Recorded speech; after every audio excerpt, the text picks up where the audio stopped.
Hey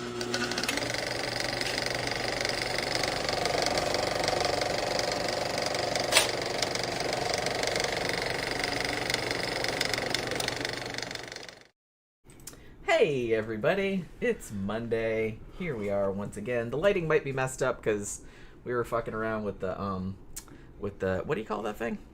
I don't know. The light in the next room is messed up. Yeah, and this light over here isn't on. I just noticed it. Oh, okay, that's what's throwing me off. What's wrong. And you're talking about the light in the dressing room keeps tripping the fuse, circuit breaker. The circuit breaker. Yeah. And so all the lights go off, and when all of these lights go off, when you turn them back on, they're at maximum brightness, and I can't remember where they were before. So I have to fart. Every time they go off, the power goes out. I have to fuck around with them. And then I'm just I come on and I'm like, that does not look this great. Should be right. But yeah. So hey everybody. Hopefully you guys had a good weekend. We had a fun weekend. I was laughing right before we started the show. I was laughing at Big Joe Grizzly's comment. It's like Count Orlok could have used another land deed for Lily's forehead and built another castle on it. There's certainly enough space for it. I mean, I get what you're saying. She does have, I wouldn't call it a 5-head, but I mean that was very period accurate. The way they kind of had the hair kind of back like that. You know what I mean? Having a high forehead was fucking prestigious. Yeah. Yeah, that was kind of considered. Big brain. Yeah. Yeah. She was actually surprisingly good. I don't think I've ever seen her in anything other than this. Yeah. Unless I'm just not remembering. Lily-Rose Depp we're talking about. Yeah, obviously. Johnny Depp's daughter. But she's cute. She did a great job in this. She was great. Because, I mean, honestly, even though the movie is called Nosferatu, I mean, she's the main character. You know what I mean? Yeah. It's Nosferatu, but of course Nosferatu is the German ripoff of Dracula. Yeah. So it's just Dracula. Yeah. They didn't, in case you guys didn't know, they didn't want to pay for the licensing for Dracula. So they just retold Dracula. They changed a couple of things. The way vampire died is different. Some of the rules are a little bit different. They changed the name of the characters. Yeah. Changed the setting. Yeah, the setting is Germany instead of England. And then they just, instead of Dracula, it's Count Orlok. Yeah. Now, even though Nosferatu was a ripoff of a Dracula movie, I think this is the best vampire movie. This was really good. So far, this is the best one. It's better than Bram Stoker's Dracula with Gary Oldman. Even though that's a pretty good movie, it's a lot better than that. The old Hammer versions, even the Bela Lugosi one, it's kind of up there with Bela Lugosi and Spanish Dracula, if you ask me. In the way that it feels, the tone is correct for a vampire story. Yeah, it's not a silent movie. No. And it has a lot of similarities, at least in kind of the look of it a little bit, with the Werner Herzog Nosferatu from 1979, which I also love.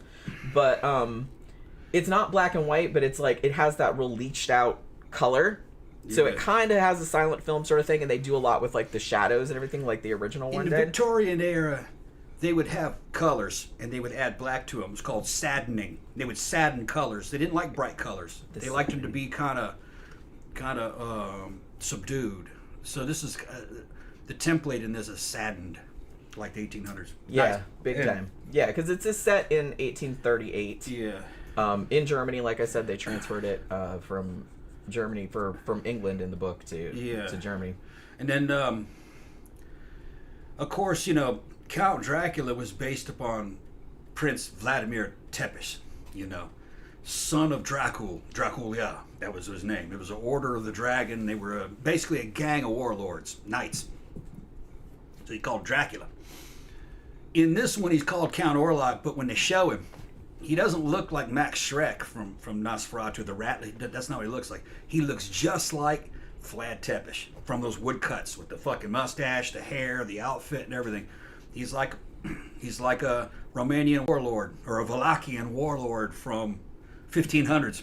Yeah, he looked badass. Yeah, and he looks just like that woodcut, except he's kind of zombified. There's worms in him and shit. He's not romantic looking. The motherfucker's disgusting, but he's got a badass voice. And what makes this, I think, the best vampire movie is that Count Orlok says a lot of shit, and he says cool shit, and he does a lot of cool shit you haven't seen him do. And all the characters are used better, if you ask me, versus, say, like Bram Stoker's Dracula or the original Bela Lugosi's Dracula. Like, the Renfield character does a lot more.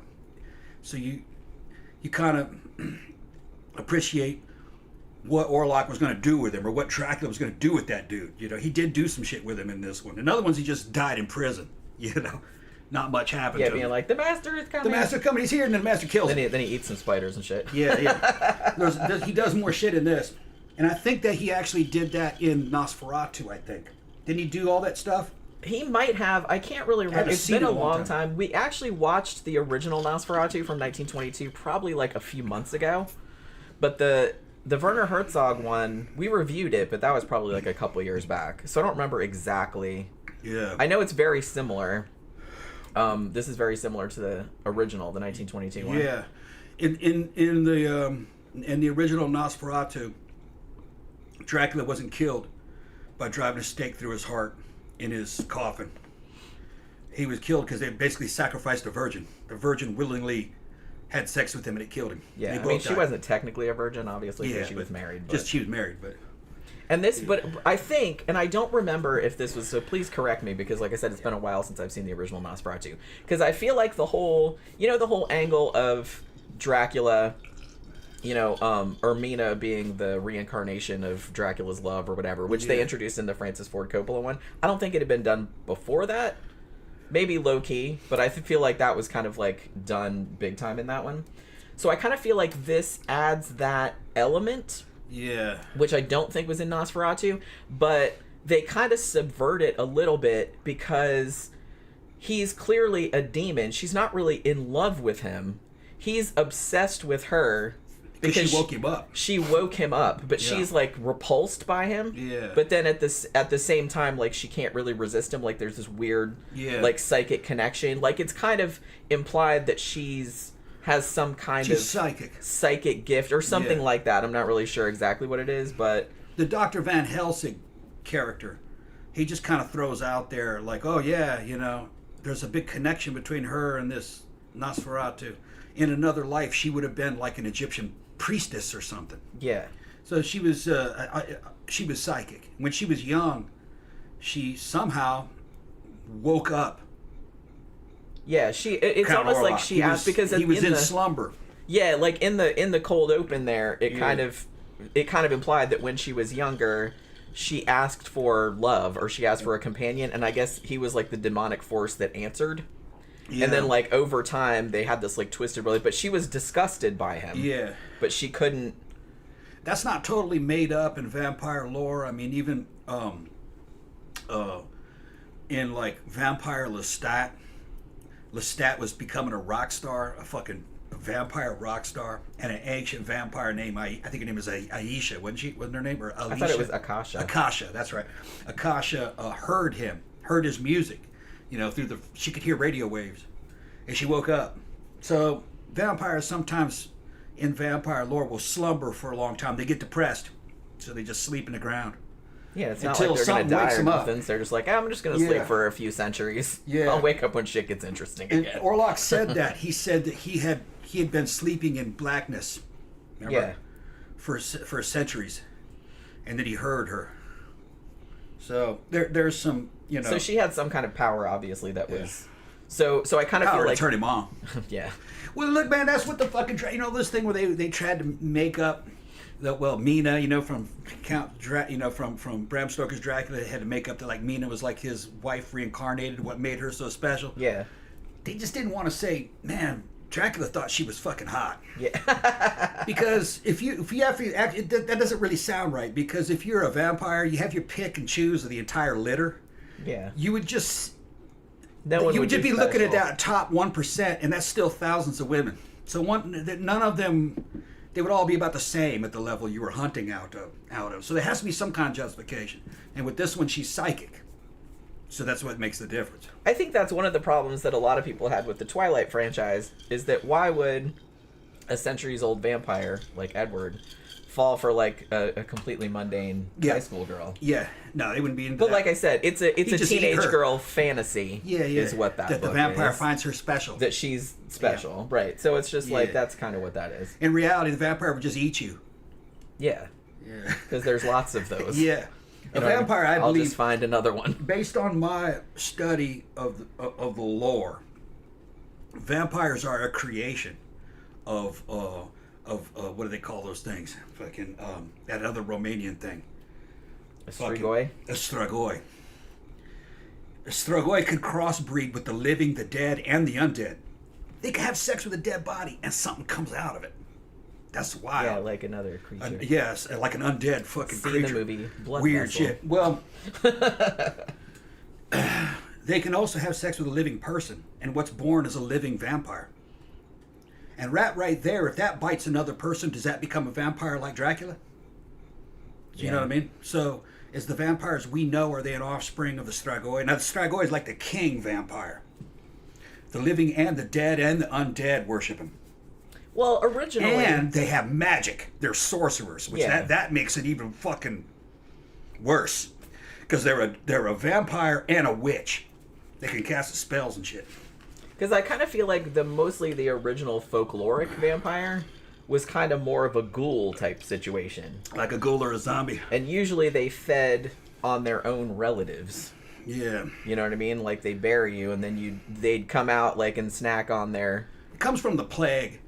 Yeah, I think that's where it One person gets sick and then they die, and then the other people in the house die. They're saying, "Well, so man, they gotta find somebody to blame." Back. He's coming back from the grave and feeding on Uncle me. Ted is a vampire. Yeah. He's coming back to live. What they're talking about. But and shit like that. But okay, so the thing about this movie, I love Robert Eggers. I've seen all of his movies. I think you've seen them all, except you haven't seen The Witch. No, you gotta show it to On me. the way up, that was his first movie. Yeah. On the way home from seeing this, I was like, well, because you liked the Northman, you liked The Lighthouse. Yeah, yeah. So I feel he like did The Northman too? Yeah, he did The Northman no wonder, too. Yeah. So you probably like The Witch, which is his first one. Yeah. Now, interestingly, he has been wanting to make this movie for like 10 years. He started working on this back in 2015, and it was supposed to be his second movie after The Witch. Yeah. But for various reasons, it just didn't end up happening until much later. But he's been working on it since then because he is super, super into the original, like the 1922 one, and he really wanted to do his own take on it. The thing about this movie, and like I said, Robert Eggers, he is just like so... He is a dude that is like really, really committed, and he's like really into just film as an art form. And you can see it in like every frame of this. So like everything has to be like as period accurate as possible. And he's just trying to like make this whole atmosphere and this whole vibe and shit like that. This movie, we were watching it and we saw it in the theater like on Thursday afternoon or whatever. And it was Fairly crowded. packed, It was fairly pretty packed. crowded for like a Thursday afternoon. They liked it. It was a day after Christmas. And this movie was like so immersive. Like I felt like I was inside it. Like a couple times there were some shots. There was this one great shot where the Jonathan Harker equivalent, whose name is Thomas Hutter in this, played by Nicholas Hoult. Like there's a shot where he just like arrives at Orlok's castle, and there's this kind of like shot going to this, the door with the castle and everything like that. And then there's a close up on the door, and then it kind of opens. And I said, this is gonna sound kind of weird, but I was like, when you're a kid and you go into like the Disney Haunted Mansion, which maybe you haven't been on it or whatever, but that's still like my favorite ride. And I was like, I got that same feeling of like being a kid and going to the Haunted Mansion and being like, wow, you know what I mean? And it's like, it was that kind of feeling, and I was like, that's so cool, like that it gave me that kind of like I was inside this fucking castle, because it just like envelops you. Orlok's got a badass castle. Looks like something Prince Vlad would have. Old 1500s looking stuff.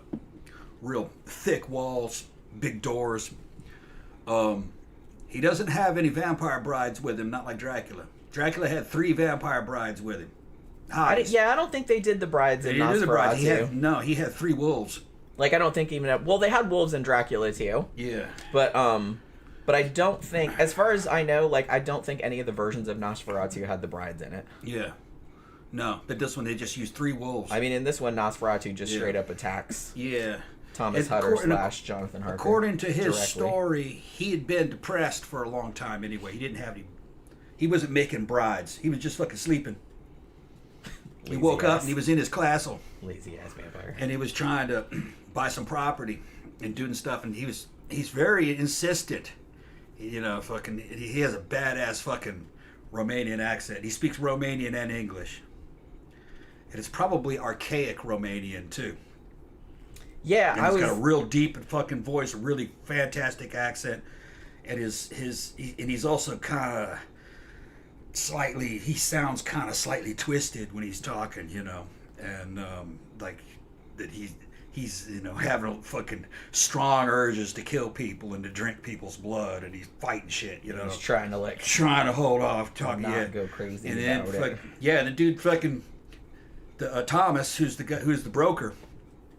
The real estate agent, he just addresses him as sir, you know, and he got pissed. He says, "No, you will address me as my lord." Yeah. You know, and fucking so he made him follow all the fucking rules. He had to call him lord. Yeah. Fucking. He explained why and shit. He's got a lot of dialogue, which that was great. A lot of times they don't give the vampires a whole lot of dialogue because I think the writers can't write very well, the people that wrote some of these stories, and they don't want to demystify the vampire by giving too much away from what he said, you know. That's what they did on Salem's Lot with Mr. Barlow. He didn't say anything. Which I kind of liked. That was kind of cool. But the thing is that Orlok can hold his own talking. He gets more fascinating the more he talks. He's like, oh, okay. He's just an old warlord. And I want to say, too, he's the undead. You can get away with more in this because, you know, everybody is so familiar with the Dracula story and, you know, to a lesser extent the Nosferatu story. So it's like everyone's familiar with this character. So, like, him doing a new take on it was like I said, you could get away with that a lot more. Now, I will say, like, Bill Skarsgård, he killed it. Holy shit. Yeah. He's unrecognizable in this. I mean, obviously, you guys know he was in fucking, you know, It. He was Pennywise. And he was also in Barbarian, which, please see that. I haven't seen that. Oh my god, it's so good. Yeah. But he looked normal. Like, he didn't have prosthetics on. He just played a guy in that one. But he's unrecognizable in this. And that voice, he trained with an opera singer to get that, to lower his voice like that. Yeah. So that's actually, but I was reading this one review that said he's on a lot of tests. The way that they did his voice, it sounds like the voice is coming from like nowhere and everywhere. Yeah. And that was like one of my favorite parts of the movie. Like every time he talked, and he was like had those rolling, you know, R's or whatever, and like the way he was talking, and it was just like so. It's like it sounded like it was just everywhere, like all around. Is that the same guy that played the Northman?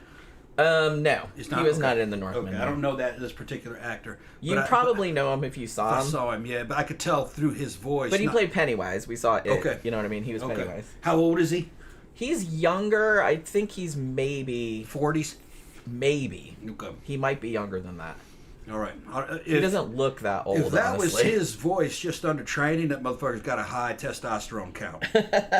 Because you know, you start shooting tests, and your voice will get real raspy like that.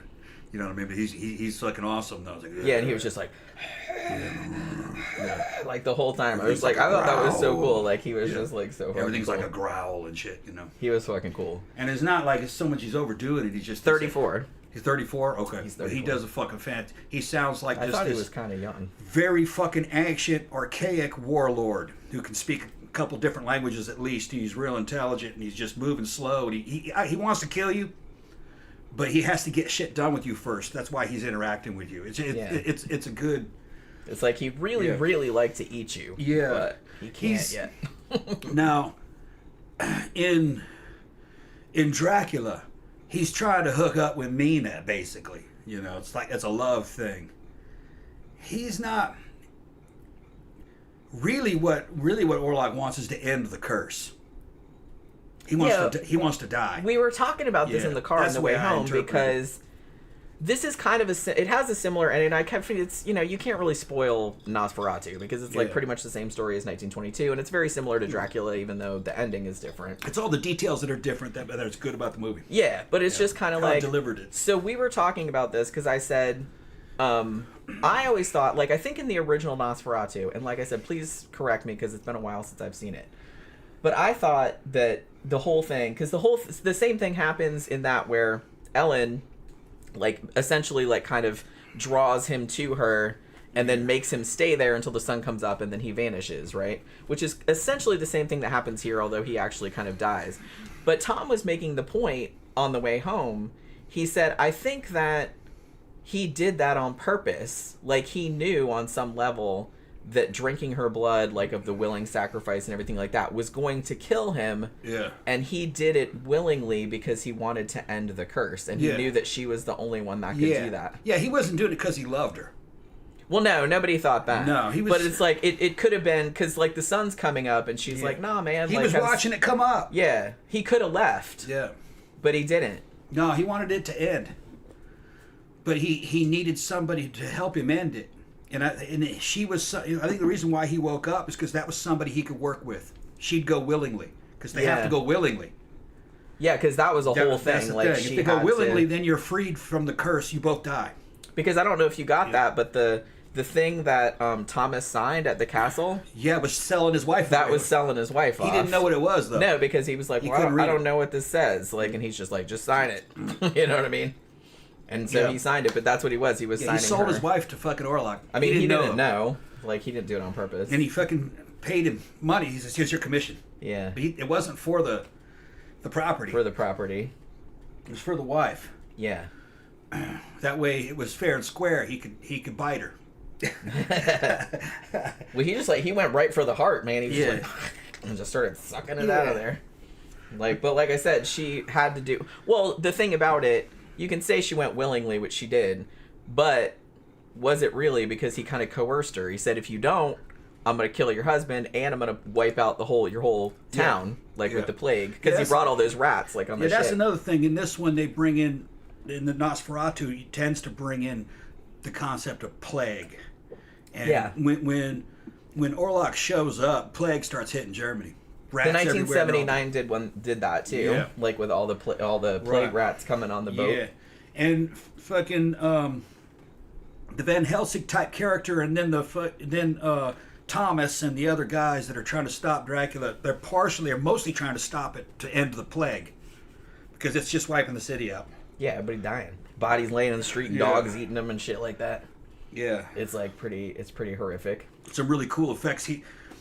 Orlok looks out the fucking window and looks out over the city and stretches his hand out, and the shadow of his hand stretches out over the whole town. Over the whole fucking town, and fucking plague starts fucking hitting it. Yeah. Yeah, and he could find somebody by doing it. The way they showed his abilities. Yeah, which, like I said, was a nod to the original one from 1922, like where they did all the shit with the shadows, like him going up the wall and stuff like that. They don't do it exactly the same, but they do like a similar kind of thing. He can almost bilocate. He's one over here, and then he's over here. Yeah, because they did that once when like Thomas was in the castle. He was over here, and then all of a sudden he's right next to him, like, hey, have some more, you know what I mean? Yeah, pouring some more. So he was just, I really liked that Nosferatu was scary in the 1922 one because he looked so fucking freaky, but I really liked what they did with him because he looks like Vlad the Impaler, but he also looks like a fucking corpse. Yeah. I mean, he looks like he's all plague-ridden. He's disgusting looking. One of the first times you see him. He's not sexy. He comes up out of the damn coffin at the castle, butt naked, his dick hanging and everything. Yeah. With worms and shit, maggots coming out of him. It's fucking wild. Yeah, he's gross. He's real nasty. Which is exactly what that's what it's supposed to be. Yeah, that's kind of what it's supposed to be. Like I said, there's a really lot, which was in the 1979 one too, but there's like a lot of plague imagery. Yeah. The idea of a handsome vampire, that's a Bela Lugosi thing. Yeah, I'm pretty sure Bela Lugosi started that. Bela, I think, invented that. Yeah. Yeah, I think I mentioned that. If you guys haven't seen my History of Horror Movies video, I think I talked about that a little bit. How Bela Lugosi's treatment of Dracula, that was kind of the first time that had been done, and I think that's where the whole handsome nobleman vampire trope, which has proliferated across horror media, that's where that came from. Like prior to that, like I said, the vampire was like gross. He was like a walking corpse. He's like a ghoul. You know what I mean? I would say, Bela Lugosi is kind of like the template for most vampire movies. If you're new to the whole vampire thing, going back into the 30s, at the time that they were shooting Bela Lugosi's Dracula, they were doing a Spanish version on the same set. Yeah, they did. Universal did that a lot. Universal did it too. And that one's called Spanish Dracula. And you can find that, I think that might be free Oh, you can find it free. It was on Tubi. I don't know if it is anymore. It's the same story, but an all Spanish cast and a different and that particular actor, that Spanish actor, brought his own version of what Dracula and what a vampire was. It's pretty cool. I like it. I probably would give it to Bella, but his performance was strong also in Spanish Dracula. But what was better was the way that movie was filmed. They go through the sets. So you can see how expensive and nice those sets were. It wasn't static shots as much as like in the English Dracula. Yeah, it was like a lot more dynamic. The way it was shot was a lot better. And they show a lot more of Dracula's brides. You got these 3 Hispanic, Spanish vampire chicks. Yeah, it's pretty cool. Yeah, we did a review of it a while back when we were doing like a bunch of Universal films because I feel like more people need to see the Spanish Dracula. Spanish Dracula, you got to see it. Because it's really good. Spanish Dracula is kind of like that character. It is kind of a cross between Bela Lugosi's Dracula and Max Schreck's Orlok. Because Orlok was kind of weird too. He's kind of like blend of the two. You know what? I kind of feel like Orlok in the F.W. Murnau one from the 20s was probably a lot closer to the way that he's described in the book.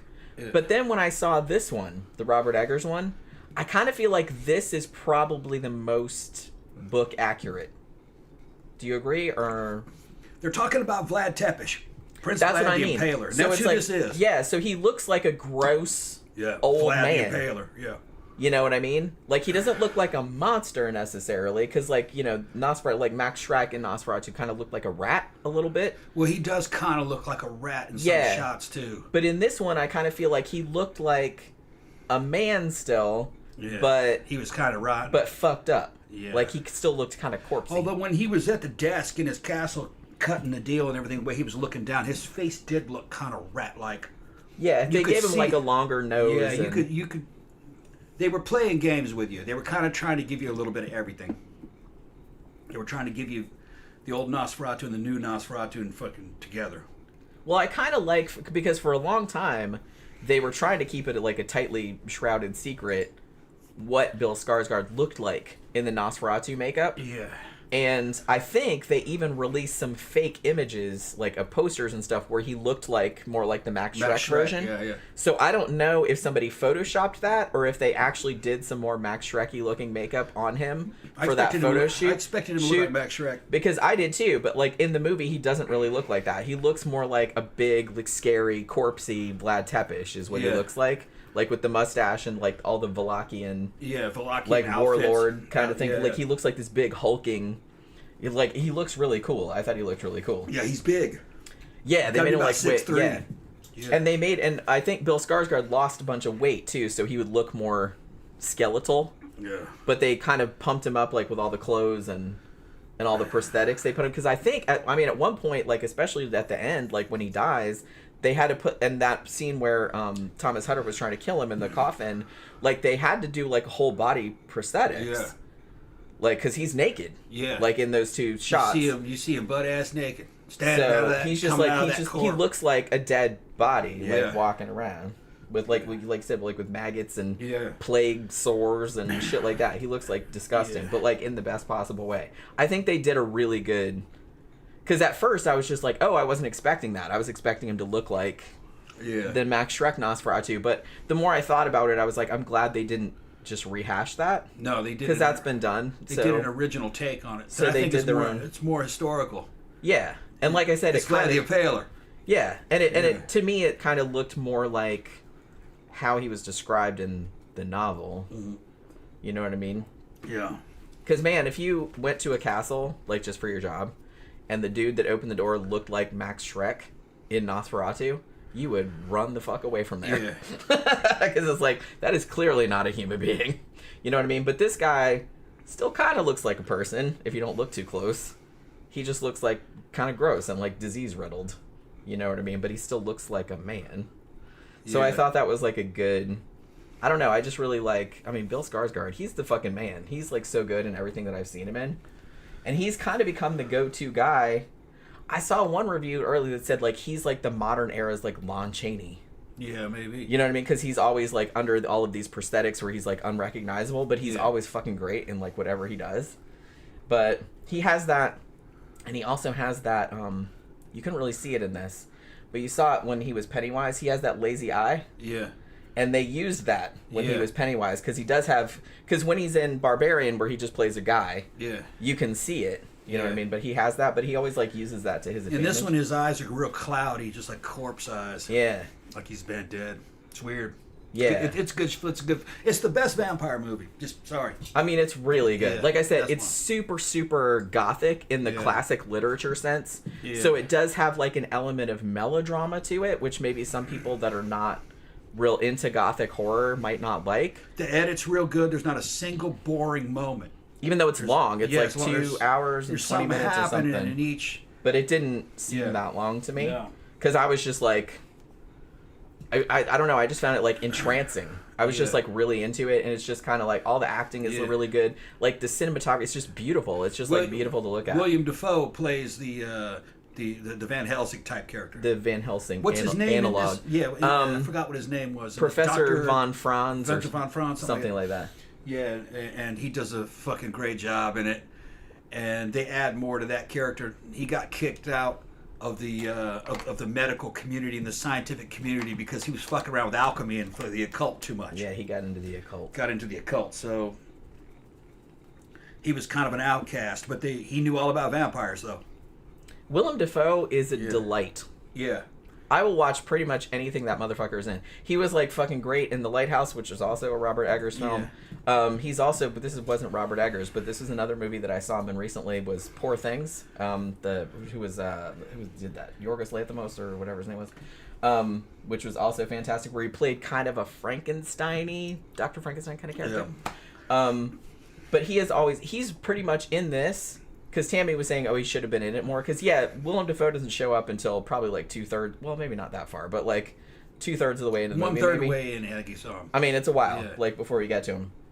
Because he kind of gets called in, just as Van Helsing does, when they can't figure out what the hell is wrong with Ellen because she's having all these nightmares and sleepwalking and all and seizures and all this other kind of stuff. And they don't really believe her when she's like, hey, I'm having like demonic visions and blah, blah. Yeah. Another thing I liked about the movie is that they went there, man. Fucking Orlok kills children. He's drinking these because I was like, I saw those two little girls, and I'm kind of like, are they going to go there? Yeah, they went there. Please go there. They went there. They went there. She opens up the door, and he's standing there, fucking, they're both dead. He's drinking them. Yeah. And he sees her, and he just throws them on the ground and goes. And I was like, nice. Like, damn. I'm not an advocate of killing children, obviously. Yeah. But in the movie, it's just in the movies. It's like it's so often like they pull the punches, and they're like, no, we can't really do that. Yeah. So I was so when I saw the two little girls, I'm like, they're kind of setting that up like those two little girls are gonna get fucking murdered. Yeah. And I was like, I hope they don't like back off from that, even though they were adorable. I'm just kind of like, I want them to go there, and they did. They did go there. The two little girls get horribly killed, as does that dude's wife. Yeah.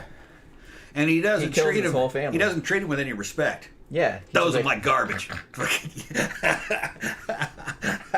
And I was like, damn, nice. Dude.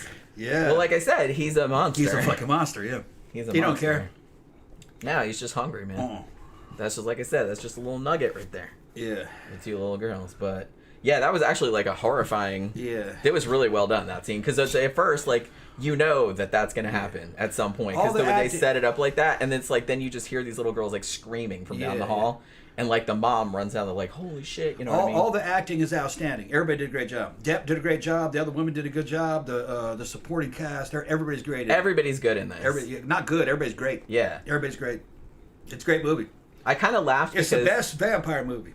I kind of laughed when I was reading something about this movie. And Robert Eggers said that he pitched it to the producers as Merchant Ivory does Hammer horror. And I was like... Wow, that's good. That's accurate. Very succinct. But that's because this is definitely like a period piece. It's definitely a gothic melodrama. So, if you're not into... Because, gothic horror is very overwrought. That's kind of part of the genre. So I kind of feel like if you're not really into that, then you might not dig it. But I mean, and it takes a while to like build up. It's very patient. Like, it takes time building up this atmosphere. But, man, there's some, like, fucking creepy-ass scenes in this. I love the scene where Thomas is going to, you know, the castle. And he's on this fucking dark-ass road or whatever. And that carriage comes out of the fog. Just, you know what I mean? Just the way that was shot. And then, like, it just sits there in front of him, and then the door just, like, slowly opens. There's nobody in there. There's nobody driving it. And it's just, like, the way it was done was so cool. It was just reminding me of, what's that other, shit? There's that silent movie called The Phantom Carriage. I think it came out in, sometime in the 20s. I want to say 1921, 1922, something like that. It's Swedish, I think. It kind of reminded me of that iconography. And it would not shock me if Robert Eggers had not seen that movie also, because it's pretty famous as far as silent films go. Yeah. So I kind of feel like he was homaging like a lot of silent films. But like I said, I'm really into people that make movies just for the fucking art of it. Like, he's clearly very into this, and he clearly did a lot of research about this. He's clearly wanted to make this for years and years, and he went all in. You know what I mean? And honestly, I had been waiting to see this movie pretty much all year. I think this was my most anticipated. I was anticipating a lot of movies this year, but I think this was my most anticipated. And so I was just like so like squealingly happy like the whole time I was watching it, because it is like gothic as fuck, and I am there for it. You know what I mean? I just love that kind of shit. Man, a lot of people said a lot of shit. Everybody seems to be agreeing with our take on it. Yeah, I mean, I've honestly only seen a couple of negative reviews of this. Shit, I don't know where the fuck most of the reviews are just like overwhelmingly positive. Yeah. Some people thought it's like, oh, it's too slow or blah blah blah. But like I said, if you're not into gothic horror, this is not for you. They had a little young couple, probably in their late teens, early 20s. 10-15 minutes from the end of the movie, they got up and left because they didn't like it. Yeah, that was like pretty weird. Really, maybe it started to get too intense for them. I don't know what I've seen young people fucking puss out. Remember that time we saw Black Swan, or what was that? No, we didn't see that. What was that movie that we saw that had fucking Natalie Portman in it, and that student blew one of the teachers away or something, and then like three of the kids, girls, got up and they left. Oh shit! Now I can't remember. It was a shitty movie. It was a shitty movie, but we were like 5 minutes into it and they left. Like, oh shit, no. Yeah. They got some people that can't handle anything. I guess. Or they just decided, nah, whatever. I don't know. It just seems really weird. Honestly, I don't think I've ever... Man, I saw a kid... walked out of a movie. Now, I almost walked out of a movie just because I thought it sucked, and I was like, I don't want to waste any more of my time on it. Me and Jen... But that's only happened like once or twice. Me and Jen went to go see Alien 1 in the theater because they replayed it. Yeah. And man, they had people screaming behind us. Maybe they'd never seen it. Yeah. When that dude dude fell down with the eggs and he went, oh. Like, I was like, damn, dude, relax, man. Well, like I said, we kind of forget because we're old. We're old, and all our friends are old, and most of my friends are horror fans, so they've seen all of the shit. Yeah. You know what I mean? We know what they're gonna do. So it's like, so everybody's like, yeah, this movie's brilliant, but it's like you're not gonna like have a heart attack watching it. You've seen it. You know what I mean? Yeah. But we forget that it's like there's new generations coming up all the time that have never seen this. Yeah. You know what I mean? And it's like... Yeah, and it's different than at home, than in the theater than at home. It is. It's a completely different environment. Yeah. We ought to see this one again in Dolby. Yeah, they were doing one Dolby showing. Yeah. But it wasn't till like late at night. Although that might be cool, like seeing it late at night. Because this definitely needs to be... Because like I said, this needs to be like a full-on gothic affair. You know what I mean? It needs to be like fucking dark and rainy outside and cold, and it's like you need to just fucking immerse yourself. Because like I said, I just felt like I got sucked into this movie.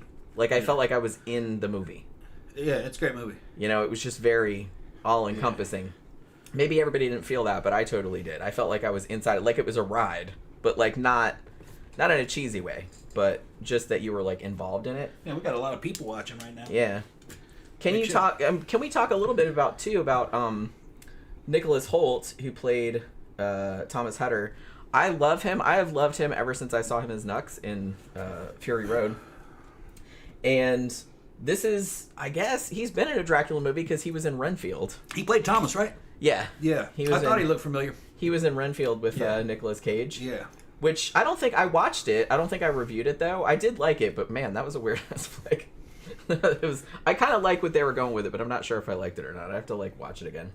But I love Nicholas Hoult, and he is great in this. He's a great counterpoint to Orlok, because he's just such a nice, decent man. Yeah.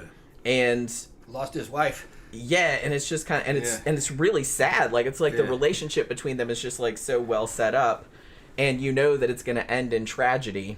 Yeah. So it's just kind of, I thought that was really well done, because he's just such a sympathetic character, more than her, really. Orlok comes in, cock blocks him, fucking breaks him up, buys his wife from him without his knowledge. Tricked him, but tricked him into it. And then he told her, he sold you to me. Yeah, fucking wild. And then later, remember that scene where she kind of got possessed for him, and she was doing the fucking shit, and her eyes rolled back, and she was drooling and shit. Yeah. And then she kept saying shit to him you can never satisfy me like he can. They were having this weird, and then they started fucking. Yeah, and I was wow, that was a great scene. Yeah, that was a great scene. Yeah, her and the husband. Yeah, and I guess that was the last time they had sex before she died. Yeah, you know what I mean? Yeah. But yeah, it was just I really liked that, because it was just there was kind of this intensity of him trying to live up to, even though she hated Orlok. She was attracted to him. And she found him repulsive. It's she couldn't. Well, and I think that there was a connection, she knew that she would have to die to get rid of him. Well, that guy said that in another life she would have been something kind of like an ancient Egyptian priestess. Yeah. So she had these psychic abilities. She had had the shining kind of deal. Yeah, somebody said that earlier. Yeah. But she had the shining. She had the shining. Yeah, it was kind of like that. And they don't specify, but I think that's good that they didn't specify. Yeah. Because like I said, I don't like when they over-explain shit in movies. She got some kind of psychic link with him. Yeah. So she was the only one, like a priestess. She was the only one that was kind of willing to negate the evil. Yeah. And it seemed like Orlok was into that. He was done. I think he just wanted it to be over. And I kind of feel that last scene where she draws him there. Yeah, he kind of committed suicide, I believe. It was almost like a weird it was almost like necrophilia. Yeah, yeah. Because he was clearly... He's a corpse. He's a corpse. Yeah, clearly. And she's taking her clothes off and laying on the bed hey, here you go. Yeah. And he's on there and he's all gross and shit like that. And I'm wow. Yeah. So I thought the movie's kind of ballsy for going there too, because it kind of went in a little bit of a necrophilia direction. Yeah. I'm he's walking around, but he's still dead. Yeah, and then they cancel each other out. Yeah. They both died. Now you do get a stake through the heart scene. They are closed in on Orlok's coffin and open it up and start hammering, but it's not Orlok in there. Because they're just woo, hot back. Yeah, it's Renfield.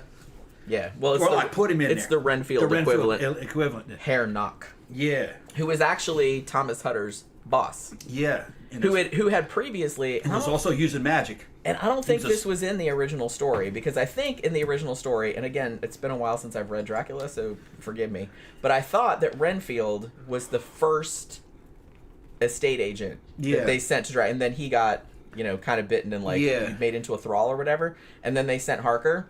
In this one, the guy Herr Knock is Thomas Hutter's boss. Yeah, he owns the real estate. At the estate agent. Yeah. But it's implied that he set this shit up ahead of time. Yeah, he knows Orlok. With Orlok. Yeah. To specifically send Hutter there and bring Orlok to Germany. And they show Thomas's boss doing a ritual.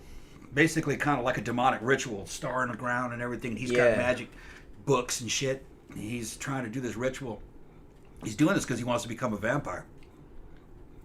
I think that was the deal. He didn't get it though. Well, no. He said he was going to make me the Lord of Rats. But instead he just used you as a fucking decoy. Yeah, he used him as a decoy. Put him in the coffin. He's like, hey, you just sit here for a little while. Yes, master. And then he's like, oh, motherfucker. Yeah. Why you do that? But yeah, I mean, he did it. Yeah. Well, he couldn't disobey. Yeah.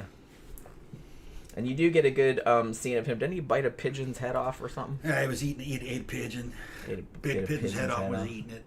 That dude was great. Yeah, he did a great job. That dude was great. Yeah. He's not in it a huge amount, but... You buy that character. Oh, big time. You're like, okay. Motherfucker's crazy. Oh, yeah. He's a crazy sorcerer. Yeah. Who's trying to... Made a pact with this vampire. He's sending his fucking underling out as a sacrifice, basically. Yeah, why don't you go over to Romania You're gonna have or fun wherever. meeting that guy, yeah. He's kind of weird, in the but original, in the original Nosferatu, it looked like that's what was happening in that one too. Yeah. Because, like I said, it's been a while since I read the novel, but I thought in the original, they just sent the first guy, the estate agent who was Renfield, and he didn't come back. Yeah. Or he came back and he was a nut. Yeah. So they're like, okay, well that didn't work out, so let's send another guy. Because I guess Dracula. That's not what happened in this one. Yeah, this is different, which in a way is kind of better. It's better because there's more like plot contrivance behind it. Yeah, Thomas's boss, the one who sent him there, is already in league. Yeah, he's already in league with Orlok. He sent him there on purpose. Yeah, knowing what would happen. He's already Orlok's servant. Yeah, which I thought was like a better angle on it than. Like I said, I could be misremembering Dracula, but I'm pretty sure. No, in Dracula, he sent somebody else. Did he just send somebody else because the other guy came back and he was crazy? Yeah, he came back and he was crazy, so they sent somebody else. So they just put him in the sanitarium, and then they were like, "Hey, well, we still need this business deal to go down." So they sent the other guy. Dracula kills him in prison. He doesn't do anything. Yeah. The in this telling, the Renfield equivalent does shit for him. Yeah. He's his real loyal sycophantic fucking servant, kissing his feet and fucking, and begging and shit, and fucking Orlok slapping around like a bitch, fucking, simping. Yeah, he's simping, simping for that vampire. Simping for the vampire. Get fucking shit out of you. Yeah. Smacking him around. Yeah. And then he's all like, "Ooh, oh, please, sir, may I have another?" Yeah. Yeah, it's kind of like that. Yeah. Trying to get eternal life. Or undead curse, really. Well, fucking Orlok is not going to play that. No. Oh, yeah, I'll totally give you eternal life. Dumb sucker. He wanted it to be over. Yeah, it's like the more I'm thinking about, like, High Desert kind of disagreed. He thought, no, I just think he got greedy and, like, didn't realize. And I think that was maybe true in the original. I don't know. Maybe we could be reading it wrong, but I think, I had to see it again, but when he said Tom some other said shit. that, yeah. I was like, the way that the scene played out, I said that does kind of look like he could have left because he kind of put his head up and was like, "Hey, sun's coming up. I should probably like leave." And she's like, "No, like she didn't force him." Because when he meets, and he's just like, "Oh, okay." He meets with her before this whole shit happens. He comes into her room and fucking he lays it out. He's like, "So you're," and she says, "I'll go to you willingly." He goes, "So you're willing to this?" And he goes, "Yeah, because that's my only way out of this." Basically, remember. Says, I don't remember that line, but he said, "It's the only way I can be free of this." I believe that it was something along that line. I was like, okay. So, well, like I said, that would make more sense. Yeah, it's kind of like suicide. That would make more sense because he's been asleep a long time, and like I said, maybe he woke up so he could be destroyed. Maybe he's kind of sick of this shit. Yeah, that's the way I took it. Can't be that fun living like that. Nah, he was a rotten corpse. He had worms in him and shit. Yeah, it's not like in some of the other versions, like somebody pointed out in the Bram Stoker's Dracula, where like he would drink blood and he would get younger and more good looking. Yeah, no, not this guy. Like it seems like he drinks blood and he still looks like a walking corpse. So yeah, and he was basically kind of like a ghost in the castle. He couldn't really go anywhere or do anything. Yeah, so he just slept. Yeah, so that would be kind of a bummer after a while. Like, so I could see why you might just be wanting, fuck this. It's not as fun as I thought. That was my take on it, based on what he said. I just can't remember exactly what he said. Like I said, I would be curious to see it again, though, because when you said that, I was like, oh, yeah, that actually would make a lot more sense. But I can't remember exactly, like, what he said to her when he was giving her the deal, because he said, look, you have 3 nights or whatever. Yeah. And you have to come to me willingly, or else I'm going to kill your husband, and I'm going to, I'm going to kill the whole town with plague. There was a punishment if she didn't go through with it. Yeah, so it wasn't exactly willingly, because, obviously she was trying to do it save anyway. everybody He was else. just saying, you better not back out. Right. But he was on top of her, looked like they were having sex, and he was drinking out of her at the same time. Wasn't he in her? I'm not really sure. It's like he bit like where her heart was. Yeah. Like, and he just went, and like he obviously he obviously sees the sun coming. Yeah, because like I said, he brought his head up. Yeah. And the sun was very clearly in the window. Yeah. And then she just put her hand on the back of his head and was like, "No, stay." And he was like, "Oh, okay." Like he could have left. Yeah. But he didn't. And He knew he wasn't coming back because he put the Renfield equivalent into his coffin. Into the coffin. And he knew that they would know where the coffin was. So that was his safety. He had to have that. Yeah, that's what you were saying. It's like he knew that was a one-way trip. He knew it was a one-way trip. Because he knew that his coffin would be soiled. Yeah. Because they would not only they burned it. Yeah. They killed the Renfield equivalent. Knock, his name was. He had to be in dirt from his fucking homeland. Yeah, they killed him and then they burned everything. Yeah. Like his coffin in the dirt and everything. He couldn't go back. He couldn't go back. I mean, in the book, like, he had a fuck ton of coffins. Yeah. But in this one, it seemed like he just had one. Didn't it? They didn't really... Just one. Yeah, because in the original book, he had, like, a bunch of coffins. Like, that he kept in different places. In the boat, there was only one. Yeah, it was just, like, one big box that had, like, a bunch of dirt in it. But like I said, in the original book, he had, like, a bunch of boxes. That was, like, on the Demeter. Yeah. So he had one stashed in various places so they had to go... In the original novel, like, the vampire killers had to go and, like, did they put, like, holy, like, what do you put, like, wafers? Yeah. In all of them, like, in cross shapes, I think. They put in all of them so he couldn't get back in them. And then they chased him down, like, and staked him or whatever. But, yeah, in a way, like we were saying before, like, not the original Nosferatu from 1922... just got made because F.W. Murnau wanted to make Dracula, but Bram Stoker's widow said no, you can't do that, and wouldn't give him the rights, and so he made the movie anyways. And it was ordered destroyed. Because she sued him. Yeah, the courts ordered it destroyed. Only one copy survived. Yeah, so at least one copy survived. They don't know how many survived, but yeah, I heard it was just one. Yeah, I thought it was just one. Just one copy survived. They sat on it for a long time, and then they leaked it. Yeah. But thankfully, because it's a great fucking movie. It got leaked in the time of the talkies. I remember. If I remember correctly. No, another one that we basically lost from the silent era was Phantom of the Opera. The oldest version of the Phantom of the Opera that we have is actually like 3 or 4 versions of that movie fucking woven together because they were changing it as they were going. Yeah, they did as they played it, they just kept changing it to make it better as it was showing, and it didn't have any sound. And there's a part where a guy is in a cave and he's obviously talking to you, but nothing. There's no words. Right. And they think that there was the piano player would lip the fucking would call out what he was saying, then do the narration, or somebody else, an actor, would. So. Was that Lon Chaney?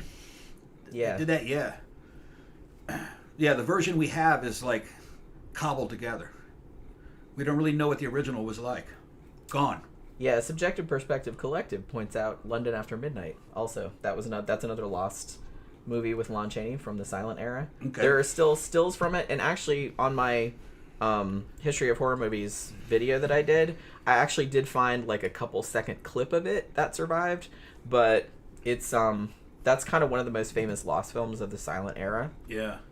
I was gonna say too, have you ever seen the Frankenstein that Thomas Edison did in 1910? That's some weird shit. Yeah. Thomas Edison did a fucking Frankenstein in 1910. It's a little strange. Yeah. I actually did over on my blog. I have this thing. I don't do as many of them as I used to, but there's a bunch of them on there that I used to call Silent Movie Watch Along. And so I would watch a silent movie and then I'd do kind of like a funny like commentary, like, and some of them were really long.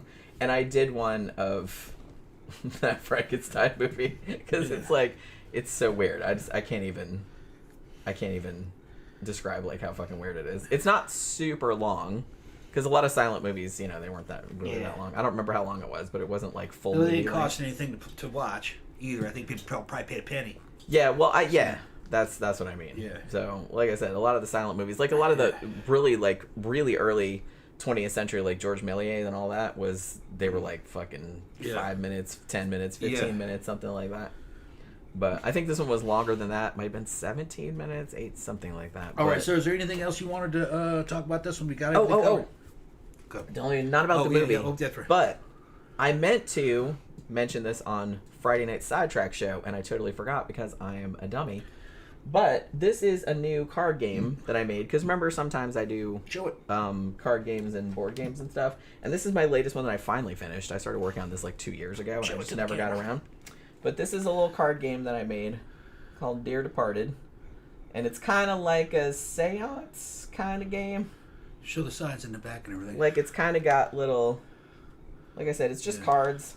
Yeah, the cards look really cool. So pull the deck out. What you do, basically, is one person is like the medium, and the other players have cards that have like their dear departed, like the dead people that they're supposed to be contacting, and you have to like guess like how they died. Show them a card. You know what I mean? Well, this one is that's the possession card. Look, it's shiny. Some of them are shiny. Like, most of them are plain, but there's like some special ones in that are like kind of shiny. This is like a cease communication one. That's like a game ender. Like that. Just show a random card. And then this is like random. These are like some of the dead people. Yeah. It's like men, women, children, and they all have like causes of death on there, like their names and stuff. Cut the deck in half and just show a random one. Well, that's like another one. Yeah. But yeah. Okay. So I did like that. Yeah, I had a lot of fun doing this one because I love like Victorian era seance kind of shit, and I always wanted to do a game based on that. Like I said, it took me fucking forever. And where can they get that? It's on The Game Crafter. If you go on thegamecrafter.com, which I think there's probably a link to it in the description, and I have a site called Giallo Games, because a lot of my first games were based on like Giallo movies, and it's on there, but it's called Dear Departed. We got to make a commercial for that. Yeah, I have some for some of my other ones. We got to make a little commercial from that and some of the other little board games that you made that are great. Because I love doing board games. And then we just run some commercials. Yeah, I think I have some for maybe my Edgar Allan Poe one and maybe a couple of the other ones. But yeah, Sabrina, everything she makes is gorgeous. Board games, cards, whatever. That's one of my favorite things. We never advertise it. I know. It's just something I do for fun. Yeah. And it's just like I don't really like think about it. I know that's dumb, but it's just kind of we need to make a commercial with each one of the little products and run like 2 or 3 commercials on the Wednesdays. You know. For a break. You take a break, you just run a commercial. Yeah, we'll make some good commercials with that because that shit photographs well. That looks cool, and you can just tell them. You go to the camera and tell them what it does. Yeah, I guess we. And how to get it. Yeah. But yeah, I meant to share that on Friday, and I totally forgot about it because that's how I roll. I make shit like that all the time, and I just forget to like tell anybody about it. Which, like I said, I know that's stupid, but that's just how I do. She said it's in the description box. Yeah, like I said, it's not just Game Crafter; it's the Game Crafter. Yeah. And like I said, my site is called Giallo Games. I have a bunch of games on there: board games, card games, all kind of stuff that I've made over the years. Like I said, I just make them for fun. Really, they don't sell all that much. No, that's because you don't advertise them. Because I don't advertise them. Yeah. But it's like I just made them because it was fun. You know what I mean? Yeah. I just made them for fun. Just they're big. Years. The board games are big and they open up. Yeah, I made like a big, huge Halloween one that's like super expensive and all this other kind of stuff. But you know what I mean? I have a good time doing them, so that's all. Yeah, you get drunk and you play the games. We gotta send that shit to fucking beer and board games. I've thought about it, but I looked it up one time. How much do they want? A couple $100 to play their game? $600. They want $600 to play your game. I think it's $600. Damn, like for you to like sponsor an episode because they're they'll play your game. They're advertising, you know. Yeah. They'll play your game but they want $600. Yeah. I mean that's pretty reasonable. No, that's pretty reasonable. Everybody will fucking see it. Hundreds of thousands. Yeah. I don't know if that would translate to $600 in sales or not. Probably not. It might not. Probably not. So that's why I didn't really do it because it's like I said, it seems a reasonable amount for that reach of advertising because they have a huge they have a huge amount of subscribers, but how many of those subscribers are actually going to buy it? Probably not enough to justify paying that less than much 1%. money. Yeah, you know what I mean. Yeah. All right, so we're gonna wrap it up. As Phantom has mentioned, please be sure to be here Wednesday night for our main show, which is going to be about Tom's favorite topic, necrophilia. That's not my favorite. I know. I still remember that shit we did a long time ago where you were just like got disgusted and stopped off. That was one of the funniest shows ever. We're going to be talking about famous necrophile Kenneth Douglas, the guy that was worked at a morgue. I guess that was why he wanted that job in the first place. And he worked there for a really long time and had sex with a whole bunch of corpses. I guess it's just kind of, talking about Nosferatu. There was a little bit of a necrophilia aspect there as well. So I guess that's kind of apropos. But yeah, that's what the show is going to be about on Wednesday night. So hopefully you guys can join us for that. And again, thank you for joining us for this movie review this evening. Have a wonderful rest of your night and a good day tomorrow. And we'll see you guys again on Wednesday night.